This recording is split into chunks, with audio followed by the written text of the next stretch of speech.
Dans nos églises, surtout dites éveillées ou réveillées, de quoi je ne sais, il y a des chants de prière et des phrases que nous faisons qui ne sont ni bibliques ni théologiques. Par exemple, dans Josué, Dieu dit à Josué, « Partout où foulera la plante de tes pieds, je te le donnerai. » Et les églises ramassent ce verset hors de son contexte. On dit, il faut réclamer, il faut proclamer.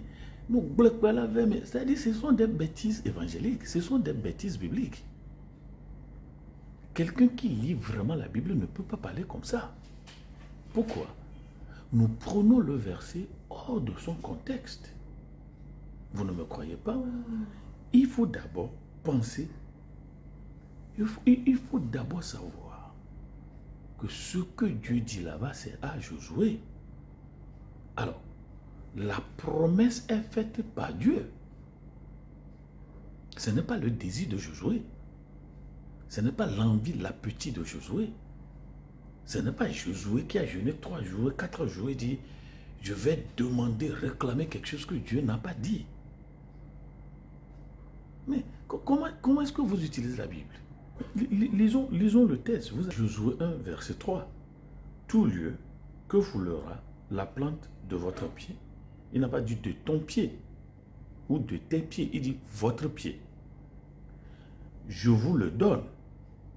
Comme je l'ai dit à Moïse, les églises dites révélées n'ont pas constaté que dans la Bible, quand on utilise votre, ça c'est le peuple. On s'adresse à un groupe de personnes. Tout lieu alors, Dieu va expliquer, il va faire le descriptif, il va faire la géographie de la promesse. Vous aurez pour territoire, depuis le désert et le Liban jusqu'au fleuve, le fleuve de l'Euphrate, tout le pays des Hétiens et jusqu'à la grande mer vers le soleil couchant. Mais ça, c'est la géographie de la promesse que Dieu lui-même a faite. Donc, lorsque Dieu dit « partout où foulera ton pied », c'est dans la géographie de la promesse. Alors, ce qu'on n'enseigne pas à nos églises, c'est que Dieu est avec vous là où il vous a dit d'aller. Dieu est avec vous là où il vous a dit d'aller. C'est pourquoi Dieu ne va pas dans les bars avec des gens. C'est pourquoi Dieu ne va pas dans la prostitution avec les gens. C'est pourquoi Dieu ne va pas chez les féticheurs avec les gens. Ce sont des choses qu'il faut savoir. Donc, partout où foulera ton pied, donc, on a généralisé, amplifié cela. On dit priez, priez, priez, réclamez. Oh, tu vas réclamer quoi? Qu'est-ce que Dieu t'a promis d'abord? Donc, dans ce que Dieu t'a promis, quand tu vas dans la promesse, il y a la présence de Dieu, il y a la puissance de Dieu qui va actionner, qui va activer sa propre promesse pour la réaliser. Donc, celui qui comprend la promesse de Dieu, ça savoir qu'il y a une géographie de la promesse et puis il y a aussi une temporalité de la promesse. Dieu a promis quelque chose. Ça, c'est... Est-ce que vous connaissez ce que Dieu vous a promis? Est-ce que vous connaissez votre Canaan? Mais lisez les textes. Dieu n'a pas dit ici, allez prendre Égypte. Dieu n'a pas dit, allez prendre Babylone. Et Dieu n'a pas dit, allez prendre la Syrie ou la Perse. Dieu aussi connaît ce que nous appelons l'équilibre des pouvoirs. Dieu sait qu'Israël ne peut pas combattre Égypte. Dieu sait que Israël ne peut pas combattre Assyrie, la Babylone. Donc, dans la géographie de votre promesse, il y a une reconnaissance et une acceptation de votre limite de pouvoir. Et la limite de pouvoir détermine quelle conquête, quelle annexion, quel pays prendre. Pourquoi la Russie n'a pas attaqué la Chine? Pourquoi la Russie n'a pas attaqué l'Allemagne? Pourquoi la Russie n'a pas attaqué les États-Unis? Il y a l'équilibre de la terreur. Donc, la géographie de la promesse de Dieu fait que la chose est donnée en fonction de vos mérites. Cessez de torturer les gens dans les églises en leur faisant prier des choses que Dieu ne vous a pas demandé de prier. Tout où foulera la plante de tes pieds, je te les donnerai. Et des gens vont me dire, ouais, dans Somme 2, verset 8, on dit, demande-moi les nations, je te les donnerai comme héritage. Tu as demandé quelle nation? Et qu'est-ce qu'on dit là-bas? Est-ce que nous comprenons? Est-ce que nous comprenons? Donc, la promesse de Dieu est accompagnée de la présence de Dieu et de la puissance de Dieu. Donc, Dieu ne nous dit pas seulement ici de dire du n'importe quoi, créer nos propres appétits et on vient diviniser les appétits ou ceux qui sont, ils sont des spécialistes en prière. Venez donner de l'argent, 50 000, 100 000, 250 000. Moi, je vais prier et Dieu va accomplir ce qu'il n'a pas dit. Mes amis, nous sommes nombreux à adorer le diable sans le savoir. Nous sommes nombreux à adorer le diable sans le savoir. Maintenant, vous allez constater que les prières ne sont pas exaucées. Les prières, à 99,99% ne sont pas exaucées. Et vous ne savez pas qu'il y a une population, il y a une majorité montante de la colère des gens contre les hommes de Dieu qui promettent des choses que Dieu n'a pas dites et sur quoi la chose ne va pas s'accomplir parce que Dieu ne l'a jamais dit. Et ils font ce que nous appelons une orientation psychologique. Ils vous donnent un calmant émotionnel psychologique. L'église de Jésus-Christ n'est pas là pour appétir les gens. L'homme de Dieu n'est pas là pour calmer les gens. Ils n'ont qu'à aller à la pharmacie acheter des calmants.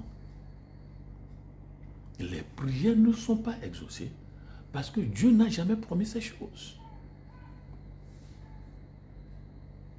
Dieu n'a jamais promis ces choses. Donc, on fait dire aux gens ce que Dieu n'a pas dit. Et aussi, il faut savoir que votre promesse est différente de ma promesse. On a des dénominateurs communs. Oui, la vie, la protection, la nourriture, ça, ce sont des besoins vitaux naturels. Mais qu'est-ce que vous réclamez? Est-ce que Dieu l'a dit? Et Canaan, comme nous le disons toujours, mais c'est le salaire que Dieu paie à l'Israël pour l'esclavage de l'Égypte. Donc, le vrai sens du texte ici, c'est que vous qui souffrez injustement, j'ai une patronne, on vous appelle domestique, bonne, boy, on vous traite comme une serpillère. Mais Dieu va vous payer. Dieu va payer la souffrance. Mais encore une fois, je m'en appelle à ces églises qui font dire du n'importe quoi des gens. Ce que Dieu n'a pas dit. Donc, ton pied foulera là où je t'ai dit d'aller. Donc, j'ai donné la géographie du territoire que vous allez prendre. Quand vous êtes dans la géographie, ma puissance est là. Donc, dans cette année, l'essentiel n'est pas de prier, mais on prie pourquoi et à quoi. Est-ce que vous connaissez votre Canaan? Et je profite pour dire, Canaan ici, c'est notre oncle. C'est notre oncle. Mais c'est le frère de l'Éthiopie, de l'Égypte et de la Libye. Lisez Genèse 10. Donc, le premier enfant de Canaan, c'est lui qu'on appelle Sidon, les Sidonites. Le deuxième enfant de Canaan, c'est ce qu'on appelle Heth, donc les Hétiens. Les Hétiens sont différents des Héviens.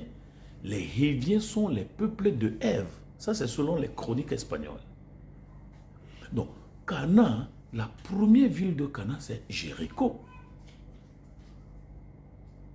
Mais ce qui m'intéresse ici, c'est que les gens sont fatigués de prier des prières qui ne sont pas des prières. Où on a tronqué l'église de Jésus-Christ dans une bêtise spirituelle où on fait croire aux gens que Dieu est votre garçon de course. Commandez-le, il va agir. Où on fait croire aux gens que Dieu est votre micro-ondes. Mettez quelque chose dedans et ça va chauffer. Sortez du milieu d'eux. Dieu nous avait dit, sortez du milieu d'eux où on vous vend des choses.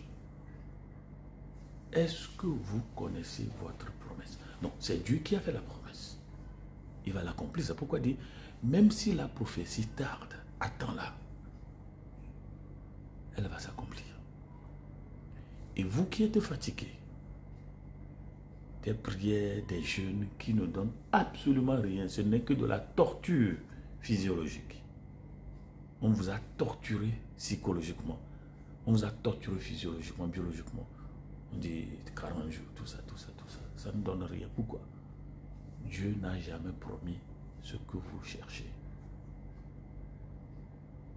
On dit non, oui, il y a le diable. Mais il y a le diable ici aussi, non? À Canaan, il y a le diable. C'est là où on adorait Baal. C'est là où on adorait Baal. Mais celui qui a fait la promesse, Baal ne peut pas tenir devant lui. Celui qui a fait la promesse, l'armée de Canaan ne peut pas tenir devant lui. Celui qui a fait la promesse, nos techniques, nos tactiques militaires ne seront pas utilisées. C'est pourquoi il dit marcher. Et le verset 5 dit, nul ne tiendra devant toi. Je serai avec toi, comme j'ai été avec Moïse. Pourquoi? Vous êtes dans la géographie de ma promesse.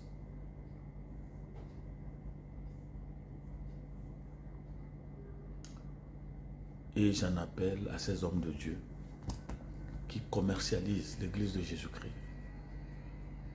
En fait, dans Jean 10, Jésus vous appelle des mercenaires et des gens qui ne verront pas Jésus-Christ. Le jour-là, il vous dira, je ne vous ai jamais connu, vous qui commettez l'iniquité. Vous qui commettez l'iniquité. Vous avez besoin de l'argent, demandez aux gens, c'est ce que la Bible dit. Demandez, on vous donnera. Et à ces chrétiens meurtris, parce qu'on vous a trompé, je vous en appelle à lire la Bible vous-même, sans les lunettes coloniales, sans les lunettes traditionnelles. Dieu sait comment vous prospérer, par sa présence et sa puissance, par sa grâce et son esprit, par son esprit et sa parole, pas avec les fantaisies des gens qui se disent puissamment un et reconnus nulle part dans le ciel. Au revoir.